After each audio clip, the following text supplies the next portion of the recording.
नमस्कार मुलांनो, कसे आहात सगळे? तर या व्हिडिओमध्ये आपण संकीर्ण प्रश्नसंग्रह 5 मधला प्रश्न 7वा कंटिन्यू करणार आहोत. पहिले 1 ते 6 प्रश्न पाठीमागच्या 2 व्हिडिओमध्ये मी कंप्लीट केलेले आहेत. त्या दोन्ही व्हिडिओची लिंक मी या व्हिडिओच्या डिस्क्रिप्शन बॉक्समध्ये देते. तर चला 7वा प्रश्न काय आहे ते आता आपण बघूया. आकृतीमध्ये जर रेख AB समांतर रेख PQ, रेख AB एकरूप रेख PQ, रेख AC समांतर रेख PR व रेख AC एकरूप रेख PR, तर सिद्ध करा की रेख BC समांतर रेख QR व रेख BC एकरूप रेख QR. आता हे आपल्याला काय करायचं आहे? सिद्ध करायचं आहे. ठीक आहे. आता आपण काय करूया, आकृतीमध्ये थोडंसं आपण ऑब्झर्वेशन करूया. आता या ठिकाणी बघा, अशा पद्धतीची आपल्याला त्यांनी आकृती दिली आहे आणि आता आपल्याला A आणि C हे बिंदू काय करायचे आहेत? एका रेषेने जोडायचे, जे मी तुम्हाला डॉट डॉट लाईन करून दाखवलेलं आहे. मग A आणि C आता आपण बिंदू जोडलेले आहेत, बरोबर. मग आता सुरुवातीला काय करणार आहोत? आता आपण सुरुवातीला आपण कोणता चौकोन घेणार आहोत? तर ABQP, म्हणजे इथं बघू शकता तुम्ही AB, त्यानंतर Q आणि P, म्हणजे आपल्याला हा जो वरचा चौकोन दिसतोय, बरोबर. तर या वरच्या चौकोनामध्ये आता आपल्याला काय करायचं आहे बघा, या वरच्या चौकोनामध्ये रेख AB हे जी आहे ती समांतर PQ आहे. इथं आपल्याला दिसते बघा, AB समांतर PQ आहे, बरोबर. मग आता AB समांतर PQ आहे म्हणजेच आपण असं म्हणू शकतो की रेख AB एकरूप रेख PQ आहे. आता ते समांतर आहे म्हणजेच ते एकरूप सुद्धा असणार आहे आणि हे त्यांनी आपल्याला प्रश्नात सुद्धा दिलेलं आहे, बरोबर. आणि ज्या चौकोनात सम्मुख बाजूंची एक जोडी एकरूप व समांतर असते तो चौकोन कसा असतो? तर तो एक समांतरभुज चौकोन असतो, बरोबर.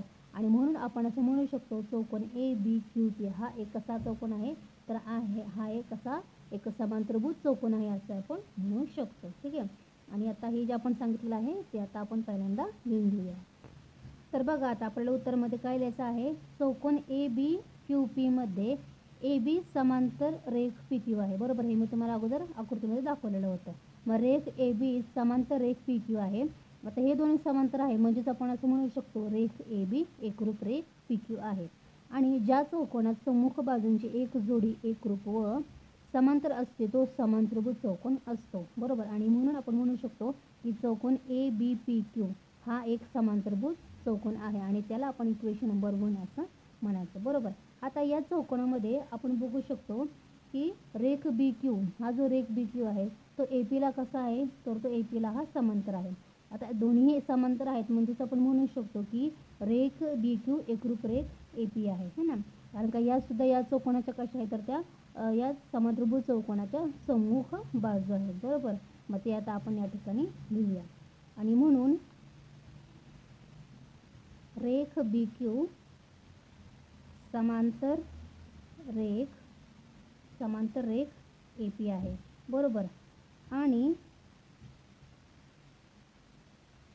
रेख BQ एकरूप रेख AP आहे. ते समांतर असल्यामुळे ते एकरूप सुद्धा असणार आहेत, बरोबर. तर याला इक्वेशन नंबर 2 म्हणायचं. तर याला कारण काय द्यायचं? कारण त्या समांतरभुज चौकोनाच्या सम्मुख बाजू आहेत. समांतरभुज चौकोनाच्या सम्मुख बाजू,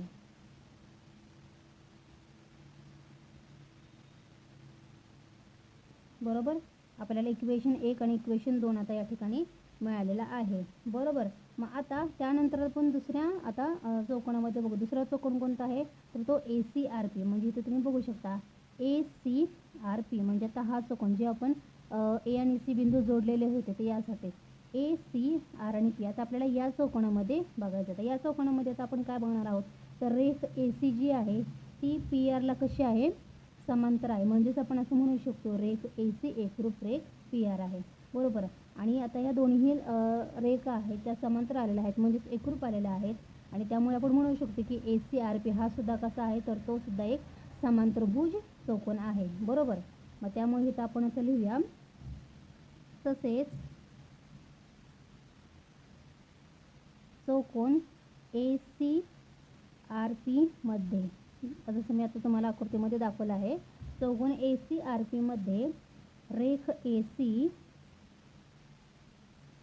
समांतर रेख कोणती आहे? समांतर रेख आहे PR आहे, बरोबर. समांतर रेख PR आहे व समांतर असल्यामुळे आता रेख AC एकरूप रेख काय येणार आहे? PR येणार आहे, बरोबर. आणि त्याच्यामुळे काय आहे? तर हा जो चौकोन आहे आणि म्हणून चौकोन ACRP हा काय होईल रे, तर तो एक ACRP हा समांतरभुज चौकोन होईल आहे ना, समांतरभुज चौकोन आहे. आणि याला आपण इक्वेशन नंबर 3 म्हणणार आहोत. इक्वेशन नंबर 3 बरोबर. म्हणजे आपल्याला इक्वेशन 1, 2 आणि 3 आता इथे मिळालेले आहेत. मग आता त्यानंतर आपण काय करणार आहोत, तर रेख AP जो आहे इथे तुम्ही बघू शकता, रेख AP ही जी वरची बाजू आहे, रेख AP समांतर रेख CR आहे बरोबर. म्हणजेच AP एकरूप रेख CR सुद्धा येईल बरोबर. मग ते सुद्धा आपण आता इथे लिहूया.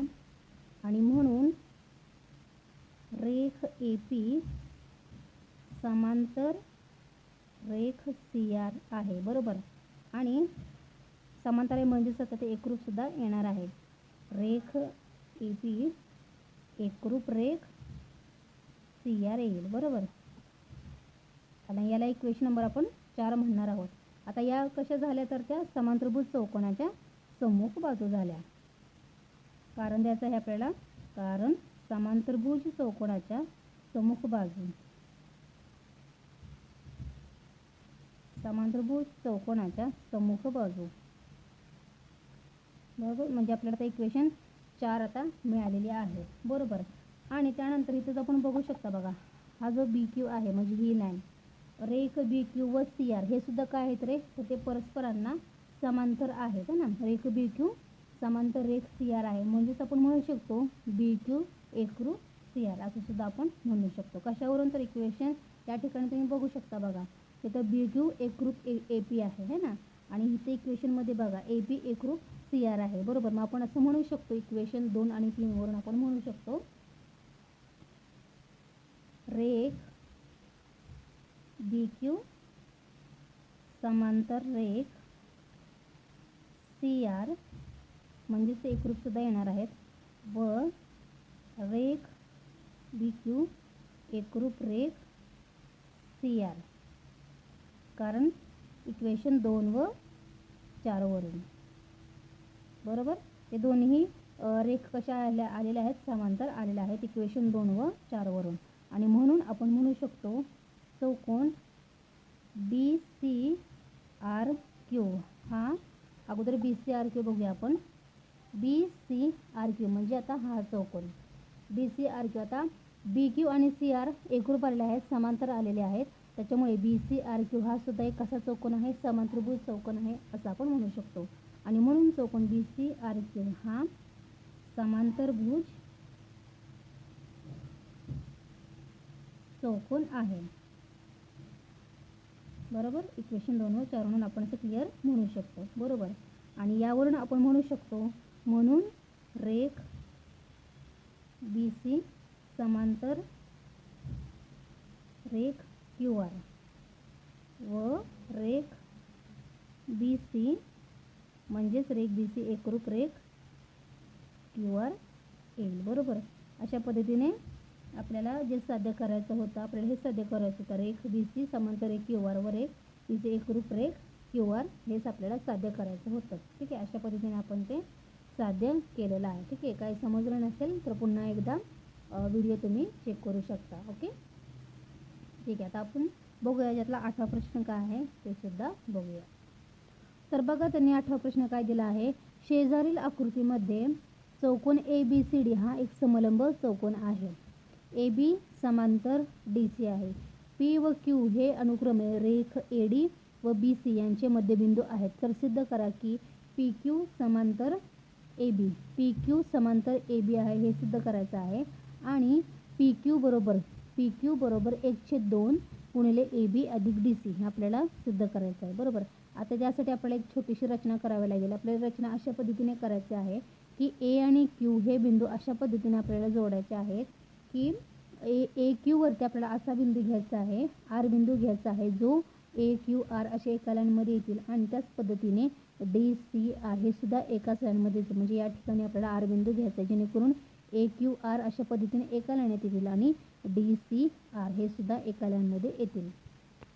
तर बघा, अशा पद्धतीने आपल्याला काय करायचं आहे, तर ए क्यू असा वाढवला की ए क्यू आणि इकडं आर आपल्याला हा बिंदू घ्यायचा आहे. ए क्यू वरती आर असा बिंदू घेतला आणि डी सी आर हे सुद्धा एकाच लाईनमध्ये आलं पाहिजे. बरोबर, अशा पद्धतीने आपल्याला इथं रचना करायची आहे. ओके, मग आता आपण काय करूया, आता सिद्धतेला सुरुवात करूया. सिद्धतामध्ये बघा, सुरुवातीला आपण काय करणार आहोत, दोन त्रिकोण बघूया. कोणते दोन त्रिकोण आहेत बघा. पहिला त्रिकोण आहे ए बी क्यू. इथं बघू शकता तुम्ही ए बी आणि क्यू हा त्रिकोण, आणि दुसरा त्रिकोण आहे आर सी क्यू. म्हणजे इथं बघा आर सी आणि क्यू म्हणजे हा त्रिकोण. बरोबर, एक हा त्रिकोण आणि हा त्रिकोण. बरोबर, आर सी क्यू म्हणजे हा कोण झाला आणि ए बी क्यू म्हणजे हा कोण झाला. आता या दोन्ही कोणामध्ये ही कशी एक कॉमन रेषा आहे. बरोबर, आणि हे दोन कसे झाले तर ते विरुद्ध कोण झाले ना. मग त्याच्यामुळे आपण म्हणू शकतो हे दोन जे कोण मी तुम्हाला सांगितले, या दोन त्रिकोणामध्ये हे दोन कोण कसे आहेत तर ते विरुद्ध कोण आहेत. म्हणजेच कोण ए क्यू बी, ए क्यू बी हा कोण, आणि दुसरा कोण कोणता आहे आर सी क्यू म्हणजे हा कोण. हे कसे झाले कोण तर ते परस्परांचे कसे झालेले आहेत तर ते परस्परांचे विरुद्ध कोण झालेले आहेत. बरोबर, मग हे आपण आता लिहूया. बघा, त्रिकोण ए बी क्यू व त्रिकोण आर सी क्यू या दोन त्रिकोणामध्ये कोण ए क्यू बी म्हणजे आता हा कोण आपण धरूया, आणि दुसरा कोण आहे इथं बघा ए क्यू बी. सेंटरला आहे क्यू मग हा कोण आला, आणि दुसरा आहे कोण आर क्यू सी म्हणजे हा. आता हे जे दोन कोण आहेत, बिंदू क्यू एकच आहे परंतु या त्रिकोणातला हा कोण झाला आणि या त्रिकोणातला हा कोण झाला. म्हणजे हा कोण कसा दिसतो आपल्याला विरुद्ध कोण दिसतोय की नाही. आणि म्हणून आपण म्हणू शकतो कोण ए क्यू बी त्रिकोण आर क्यू सी हे कसे आहेत कारण का ते विरुद्ध कोण आहेत. ठीक आहे, कळालं आपल्याला. मग आता हे आपल्याला मिळालेलं आहेत, विरुद्ध कोण मिळालेले आहेत. आणि या ठिकाणी आपण बघू शकतो बाजू बी क्यू जी आहे, बाजू बी क्यू एकरूप बाजू सी क्यू आहे. म्हणजे ही आपण बाजू बघू शकतो. आणि आपण ही लाईन एक छेदिका असली तरी सुद्धा या ज्या दोन छेदिका मग या बाजू कशा झालेल्या आहेत एकरूप झालेल्या आहेत. म्हणून आपण इथे लिहू शकतो बाजू बी क्यू एकरूप बाजू कोणती आहे, एकरूप बाजू सी क्यू आहे. बरोबर, हे त्यांनी आपल्याला प्रश्नामध्येच दिलेलं आहे. बरोबर, आता रेख ए बी ही जी आहे, रेख ए बी समांतर रेख डी आर आहे. म्हणजे ही डी आर आपण आहे, ही जी आपण इकडं वाढवलेला आहे तो रेख ए बी समांतर डी आर आहे. बरोबर, व रेख बी सी जी दिसतोय ए बी आणि डी आरची रेख ए सी जी बी सी आहे, ती बी सी काय झाली तर ती या दोन रेषांची छेदिका आहे. मग ती आता आपण इथं लिहूया. रेख ए बी समांतर रेख डी आर. बरोबर, आणि रेख बी सी ही काय आहे, ही छेदिका आहे, छेदिका आहे. बरोबर, मग आता या ठिकाणी बघा कोण ए बी क्यू आणि दुसरा कोण कोणता आहे आर सी क्यू म्हणजे हा कोण, हा आणि हा कोण. हे कोण कसे आहेत तर परस्परांचे ते व्युत्क्रम कोण आहेत. आता ह्या दोन समांतर रेषा आहेत, त्यांची ही छेदिका आहे, आणि हे दोन कसे आहेत व्युत्क्रम कोण आपल्याला मिळू शकतात. बरोबर, आणि यावरून आपण असं म्हणू शकतो, म्हणून कोण ए बी क्यू एकरूप कोण आर सी क्यू. कारण का तर ते परस्परांचे कसे आहेत व्युत्क्रम कोण आहेत. बरोबर, व्युत्क्रम कोण कसे आहेत हे आता आपण बघितलेलं आहे, ते व्युत्क्रम कोण आहेत. बरोबर, आणि त्या पद्धतीने आपण म्हणू शकतो ए बी क्यू हे जे आहे, ए बी क्यू हा जो त्रिकोण आहे जो आपण सुरुवातीला हा घेतलेला होता, ए बी क्यू हा त्रिकोण आणि आर सी क्यू हा जो त्रिकोण आहे ते को कसोटीनुसार कसे आलेले आहेत तर ते एकरूप आलेले आहेत. को कसोटीनुसार कोणते म्हणजे या ठिकाणी बघा पहिल्यांदा हा जो कोण विरुद्ध कोण एकरूप आला होता तो को, हे दोन कोण एकरूप आले होते. त्यानंतर बा म्हणजे बाजू बी क्यू आणि सी क्यू ह्या बाजू सुद्धा एकरूप आलेल्या होत्या. बरोबर, बा आता कोणती बाजू बघा ए बी आणि सी आर ह्या सुद्धा बाजू कशा आलेल्या आहेत एकरूप म्हणजे समांतर आलेल्या आहेत. म्हणजेच त्या बाजू कोण बाजू या कसोटीनुसार हे दोन त्रिकोण कसे आलेले आहेत तर ते एकरूप आलेले आहेत असे आपण म्हणू शकतो. बरोबर, सॉरी को कसोटीनुसार. आणि म्हणून इथं आपण म्हणू शकतो त्रिकोण ए बी क्यू एकरूप त्रिकोण आर सी क्यू कशानुसार हे दोन एकरूप आलेले आहेत तर को कसोटीनुसार. समजलं नसेल तर पुन्हा एकदा बघू शकता. कोबाको कसोटीनुसार हे दोन्ही एकत्र आलेले आहेत. म्हणजेच कोबाको कसोटीनुसार हे दोन्ही त्रिकोण एकरूप आलेले आहेत. ओके, आता त्यानंतर आपण बघूया रेख AQ जो आहे इथं बघू शकता तुम्ही रेख AQ. आता हा रेख AQ आहे. हा रेख AQ एकरूप रेख RQ आहे. म्हणजे ही जर यांची छेदिका असली AC छेदिका असली तर AQ एकरूप कसा आहे तर तो RQ आहे. म्हणजे हे जेवढं अंतर आहे तेवढंच हे अंतर आहे असं आपण म्हणू शकतो. आणि त्याचप्रमाणे AB हे जे आहे AB हे कसं आहे AB एकरूप RC आहे. म्हणजे हे RC दिसतं तुम्हाला हे. तर हे कसं आहे तर ते एकरूप आहे. तर हे कशावरून एकरूप लिहिलं आपण कारण हे एकरूप त्रिकोणांच्या कसं आहे त्या संगत बाजू. आताच आपण एकरूप त्रिकोण काढलेले आहेत आणि त्यांच्या ह्या कशा आहेत तर त्या संगत बाजू आहेत. आता हे सुद्धा आपण इथं लिहूया. म्हणून रेख AQ एकरूप रेख RQ व रेख AB एकरूप रेख RC आहे. बरोबर, कारण हे कसं आहे तर ते एकरूप त्रिकोणाच्या संगत बाजू आहेत. एकरूप त्रिकोणांच्या संगत बाजू. बरोबर, याला आता आपण इक्वेशन नंबर 1 असं म्हणूया. बघा कळालं तुम्हाला हे कसं आलं आहे तर हे कशावरून आपण लिहिलं कारण हे एकरूप त्रिकोणांच्या संगत बाजू आहेत असं आपण लिहिलेलं आहे. आता आपण दुसऱ्या त्रिकोणामध्ये बघूया. कोणता त्रिकोण आहे त्रिकोण ADR. बघूया तो त्रिकोण कुठं आहे. आता इथं बघू शकतो त्रिकोण ADR हा जो मोठा त्रिकोण दिसतोय तो. आता त्रिकोण ADR मध्ये आता त्रिकोण ADR मध्ये P हा बिंदू बाजू ADचा मध्यबिंदू आहे. तर बघू शकता तुम्ही P जो आहे तर या ठिकाणी बघा P हा जो आहे हा बिंदू ADचा कसा आहे तर तो मध्यबिंदू आहे. बरोबर, आणि Q हा जो आहे तो बाजू ARचा या ठिकाणी बघू शकता तुम्ही बिंदू Q हा बाजू ARचा कसा आहे तर तो मध्यबिंदू आहे. बरोबर, आणि हे आपण इक्वेशन 1 वरून म्हणू शकतो. ठीक आहे, मग आता या ADचा P मध्यबिंदू आणि Q हा ARचा कसा आहे मध्यबिंदू आहे. बरोबर, म्हणजेच आपण या ठिकाणी त्रिकोणाच्या दोन बाजूंच्या मध्यबिंदूच्या प्रमेय या ठिकाणी वापरू शकतो. ठीक आहे, आता जे सांगितलं आहे ते आता आपण इथं लिहूया.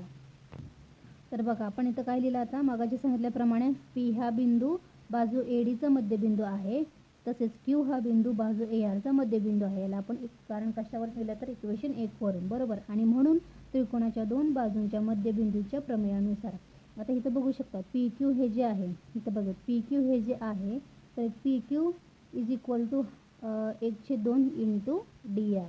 आता DR कसं आहे बघा हे म्हणजे PQ ही जी बाजू आहे ते DRची कशी आहे निम्मी आहे. बरोबर, PQ लहान आहे DR कसा आहे मोठा आहे.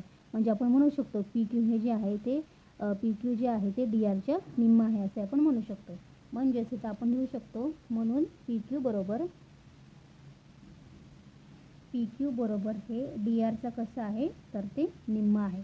बरोबर, आता आपण आकृतीमध्ये बघितलेलं आहे. ठीक आहे, मग आता आणि DR जे आहे तर DR म्हणजेच काय आहे बघा तर DR म्हणजेच DC अधिक CR आहे. कारण हे कशावरून लिहिलं कारण DCR हे कसं आहे ते एकाच लाईनमध्ये आहे आणि याला आपण इक्वेशन नंबर 2 असं म्हणणार आहोत. बरोबर, आता या ठिकाणी आपण बघू शकतो बघा DR बरोबर DC अधिक आता इथं बघा CR म्हणजेच काय आहे CR म्हणजेच AB आहे. कशावरून आपण लिहिलं तर ते इक्वेशन 1 वरून आपण लिहिलेलं आहे. इक्वेशन 1 जे आहे ते आपण आता चेक करू. इक्वेशन बघा इक्वेशन 1 मध्ये काय लिहिलेलं आहे बघा इथं AQ एकरूप RQ व म्हणजेच AB एकरूप रेख RC आहे. बरोबर, आता इथे तुम्ही बघू शकता बघा CR म्हणजेच RC AB एकरूप रेख RC म्हणजेच AQ सेम हे बघण्यापेक्षा आपण इथं बघूया AB एकरूप RC म्हणजेच AB बरोबर RC किंवा CR आणि त्यासाठी आपण इथं RCच्या ठिकाणी काय लिहिलेलं आहे RC म्हणजे CR त्या ठिकाणी आपण AB इथं पुटअप केलेलं आहे. कारण का तर इक्वेशन 1 वरून इथं इक्वेशन 1 हे पुटअप का केलं हे तुम्हाला समजलं ना. ठीक आहे, मग त्यामुळे इथं आपण CRच्या ठिकाणी AB पुटअप केलेलं आहे आणि हे आपलं इक्वेशन नंबर 3 असणार आहे. आता आपल्याला इक्वेशन 3 मिळालेले आहे. आता आपण काय करू इक्वेशन 3 आणि 4 वरून इक्वेशन 3 व 4 वरून आपण असं म्हणू शकतो. या ठिकाणी बघू शकता बघा तुम्ही, इक्वेशन आपलं कोणतं आहे, हे 3. इक्वेशन 3. ओके, इक्वेशन इथं 3 आणि 4 नसणार आहे. इक्वेशन इथं 2 व 3 असणार आहे. इक्वेशन 2 व 3 वरून, कारण इथं इक्वेशन आपलं 2 आणि 3 आहे. चौथं इक्वेशन अजून आपल्याला मिळायचं आहे. मग इक्वेशन 2 आणि 3 वरून आपण असं म्हणू शकतो की या ठिकाणी बघा पी क्यू बरोबर, आता हे पी क्यू आहे ना, तर पी क्यू बरोबर काय आहे बघा 1/2. आता डी आर म्हणजेच काय बघा, डी सी अधिक ए बी आहे ना, म्हणजेच आपण ए बी अधिक डी सी असं लिहू शकतो. ठीक आहे, कंसात आपण लिहायचं आहे ए बी अधिक डी सी. हे इथं आणि हे इथं फक्त मी चेंज केलेलं आहे, बरोबर, कारण का डी आरची किंमत आपण ही आहे ती इक्वेशन 3 म्हणून इथे लिहिलेलं आहे, बरोबर. मग पी क्यू बरोबर 1/2 कंसात ए बी अधिक डी सी आलेलं आहे. ठीक आहे, हे कळालं ना तुम्हाला. त्यानंतर तसेच बघा रेख पी क्यू समांतर रेख डी आर आहे. रेख पी क्यू समांतर रेख डी आर आहे, म्हणजेच आपण असं म्हणू शकतो, म्हणजेच रेख पी क्यू समांतर रेख डी सी सुद्धा आहे, बरोबर. हे काय असणार आहे, आपले इक्वेशन 4 असणार आहे, बरोबर. आणि यावरून आपण म्हणू शकतो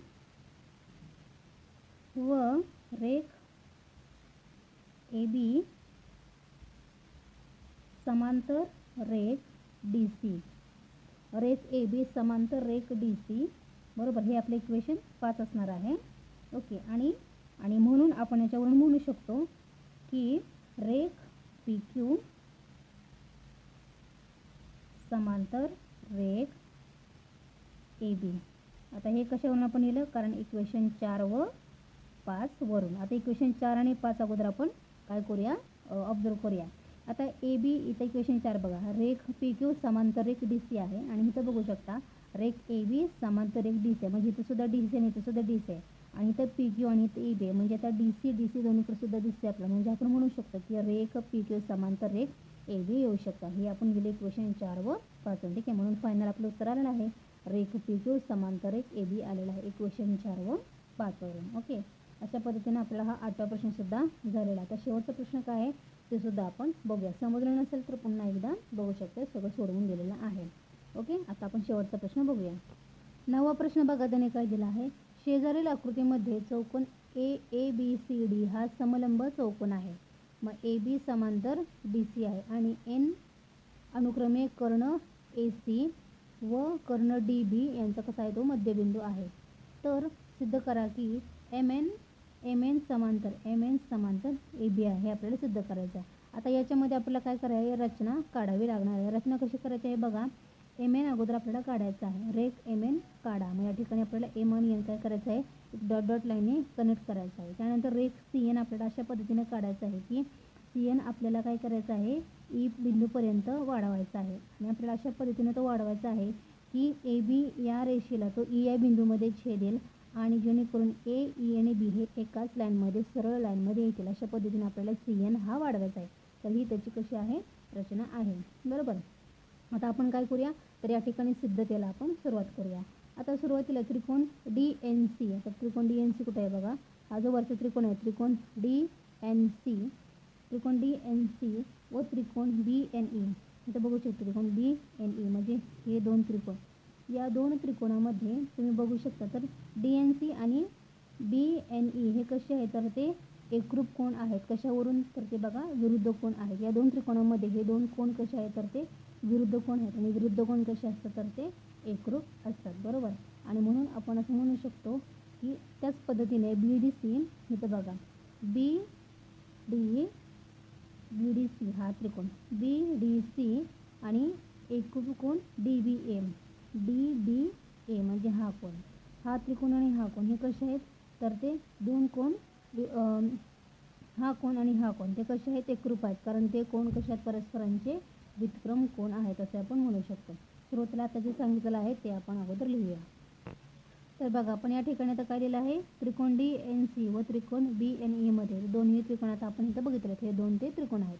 मग या दोन्ही त्रिकोणामध्ये डी एन सी म्हणजे इथं बघा डी एन सी म्हणजे हा एक कोण, आणि दुसरं कोण आहे बी एन ई म्हणजे हा कोण.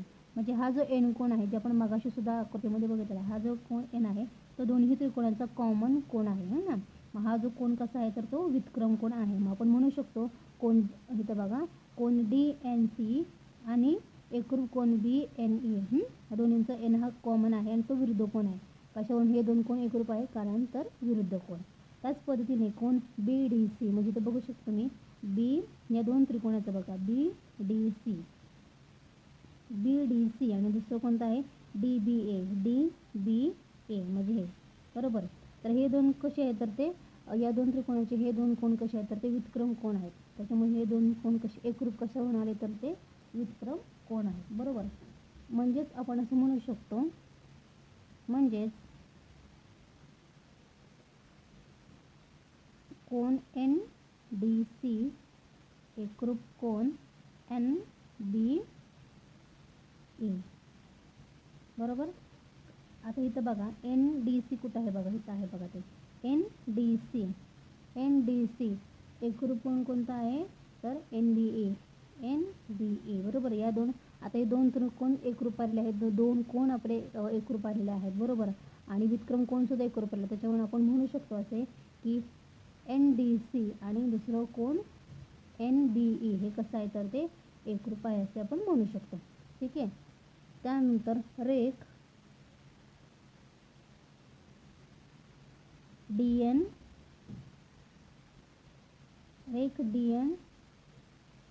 एकरूप रेख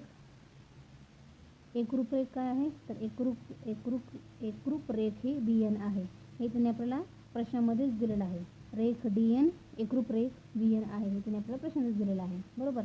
आणि यावरून आपण असं म्हणू शकतो, आता या ठिकाणी बघा हा एक कोण कॉमन आलेला आहे, म्हणजे तो कोण कॉमन झालेला आहे.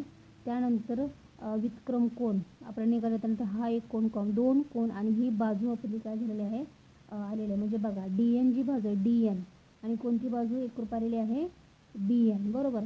म्हणजे या ठिकाणी दोन कोण आणि एक बाजू एकरूप आलेली आहेत, म्हणजेच या ठिकाणी कोण, बाजू आणि कोण, त्यामुळे आपण म्हणू शकतो हे दोन्ही त्रिकोण को कसोटीनुसार कसे आलेले आहेत, एकरूप आलेले आहेत, ठीक आहे.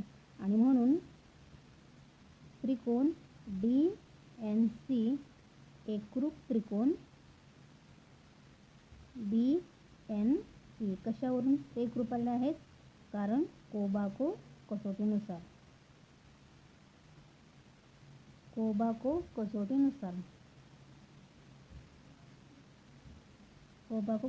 हे दोन्ही त्रिकोण एकरूप आलेले आहेत, बरोबर.